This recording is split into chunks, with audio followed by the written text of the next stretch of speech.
hopefully, you can see the other review I just did. Hopefully, by the time I post this, I've already recorded, and posted the Denny Hamlin regular Mavis tire review.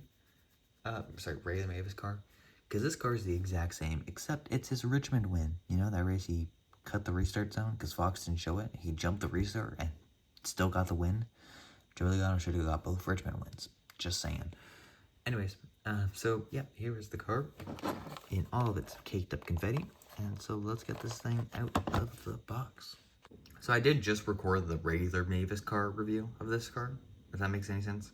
So hopefully this is released at the correct time. Maybe I'll do like back-to-back days or something. Post on the same day even. Anyways, here is the trading card, and pretty cool trophy, jeez. Why does he have a WWE belt? What the heck? Taking a look at the back now. 17 laps led by Hamlin 2 times for total. 5 cautions for 54 laps. What the heck is going... I know laps are Richmond are like slow. That's 10 laps. Well, 10.8 something laps per caution, which is ridiculous. And we had overtime. 1. And clearly that went at least 8 laps. Well, no, the caution would have been at least like 6 laps, because they would have had 2 laps actually for overtime. I don't know. Oh, cautions are just, like, I don't remember any of the crashes. Actually, I do. I remember, I think Barry or Suarez took each other out or took themselves out or something like that. That was one of the cautions. The other one was Bubba spinning Larson. So that's 2 of the 5 cautions. 2 of the other ones were stages. So no debris at all, actually. So that should be like 2 laps to get everyone sorted, pit, choose, and we're back going. Maybe 5 laps. 5 laps is understandable. Maybe even 6 for Richmond. Over 10 is ridiculous, though. So, yeah, there we go. Anyways, that's a trading card. I spent about a minute and a half on that. Here is the actual car itself, though. So, on the front, I just did this, Jesus. On the front head, you have Mavis Tires and Brakes, Toyota, number 11, Sunoco, JGR, Sunoco, Goodyear, NASCAR Cup Series, number 11, Mavis Tire and Brakes, Sports Clips, FedEx, Wind Stickers. Pretty sure that's a Hamlin sponsored thing. JGR, Coca-Cola, Toyota, FedEx, Interstate Batteries. On the rear end, you got Mavis.com, Toyota logo, the type of Toyota Camry, Yahoo, number 11, NTS, more random sponsors, Hamlin, and the number 11 on the top, with some in-car camera sponsors being the Toyota onboard camera.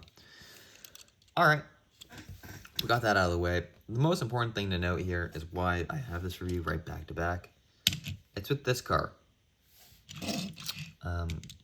As you can see, and I don't know if this is just my eyes deceiving me, but that blue on the regular diecast looks a lot brighter. Like, it looks more bluey. This looks more like a teal almost. I think it's supposed to be that teal color. I don't know if this is just Lionel screwing up, or I don't know if it's just with the new molds, or this new type of authentic mold, that the cars are produced maybe differently, printed differently. Because this is the exact same car. The only other difference is the arrows are also changed. There's that. And a couple other sponsors, I think, as well. Maybe are different, but we'll go through that and check. Anyways, yeah, I just don't know why it would be a different color. Because it looks like a different color. The shading, actually, between the blue and the white actually looks pretty similar, though. Might even be better done on the regular authentic than the race win. But there you have it, I guess.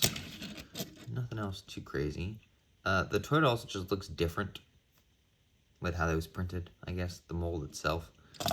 I don't know which one I like more.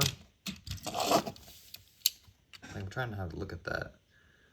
They just look both wonky, I think. It's very wonky in diecast form. I've started to get used to the new Toyota mold now. But on diecast form, it looks wonky, and I will constantly say that, I think. The 11 on the top also seems a little bit more heavy. This is the most detailed review I've ever done for comparison. But, yeah, sponsor-wise, actually, the sponsors are pretty much all the same. The car only ran Richmond, I think, so it makes sense. The only thing I'm seeing that's different, other than like the confetti and stuff and the window banners, is those wind stickers. So, and the sponsorship, of course, on the top. Of course, this is just a basic release scheme, because I think this is the standard scheme they're supposed to have, or it's going to be that all teal one. But yeah, just the wind stickers here on the other one that's different. So let's put that away. Let's actually talk about this diecast that we're actually reviewing today. The first I want to point out, actually, I want to look at this here, because I think this was Hamlin's second win of the year. Because I think that first win sticker you see is the Clash win. Then it goes his Bristol win and his Richmond win. I think that's how it goes. I think I'm correct about that, actually, as well.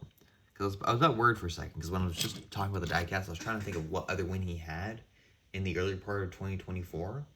And it's the Clash win, which I also have. So I'm getting close to the point where I might have every single Denny Hamlin race win from 2024. And I'm not really even a Hamlin fan. Good podcast, though. Yeah. So this, of course, is the race they jumped to start. NASCAR just completely ignored it as well. Totally not a controversial race. At any point, like, it's just perfectly fine. It's fine. We laugh about it, right? I don't get how NASCAR does it to themselves. They just shoot themselves in the foot every week. Otherwise, this car's got a little bit of dirt and grime built up here on the front end. A lot of confetti on the left side of the car. Like a lot and a lot. So much to the point that you can't see any on the right side. A little bit of a side scuff there. And I thought Hamlin got kind of roughed up by Truex at the end of the race. Like after the caution was out. But it doesn't really look like it. There's a little bit of fender rub. A little bit of quarter panel damage on the right side. A little bit of a scuff there. But honestly, for Richmond, this is a clean car. And I think these scuffs on the side skirts might just be from the exhaust. Because it's both coming from the same area where the exhaust would be. And so I'm thinking it's just that. Unless that's where the flames shoot up. I don't really know. Do we have... Okay, so this is the EL mold. Hold on a second. Does it tell me the mold name on the bottom of the car? The GL mold. That's what it is. I called it the WL mold. That's a different mold, I think. I think that's from, like... Excuse me. I want to say 2015, something like that. The GL mold, we don't like that. And I'm being called. That's great. Let me just make sure my camera isn't... Hopefully my microphone isn't screwed up. But it's the EL mold. That's what I was trying to figure out for the last few videos I've released. Otherwise, it's a pretty decent race win, actually. Like, and I don't think this car... I think this car probably got produced actually in gold version. I don't know what's going on here, actually. What is this scuff here? How does this happen? Cars don't hit up there. So if someone threw something at the car, maybe it's like a shading thing. Like whenever they took the photo, maybe they saw like a shade, and that got put on the car. I don't know what that would be. Like maybe some juice. Some juice was spilled off the car. Some Coca-Cola maybe. I don't know. But yeah, honestly, not a bad race win. These are these. If you watch the other Hamlin review, I talked about the silver rims. This is what I meant by silver rims. Because it just looks better than these black rims. It really does. I don't know why they're all like that, though. I don't know if it's like it's just a thing, and that's how Lineup produced them. Well, now we got some paint chips, I bet. Anyways, back to the wheels. But I just don't know if that's just the new thing with the next gens. I think they are, though. I just haven't reviewed that many in my time. Otherwise, pretty nice win. The windshield kind of annoys me. Because there's such a big spacing between the Toyota logo and the Hamlin name. That's just how it is, though, because you got people like SVG, who has a super long last name, so you have to like fit that all the way through the windshield. And as such, it happens. And we have the dumb windshield rear end, but it doesn't matter.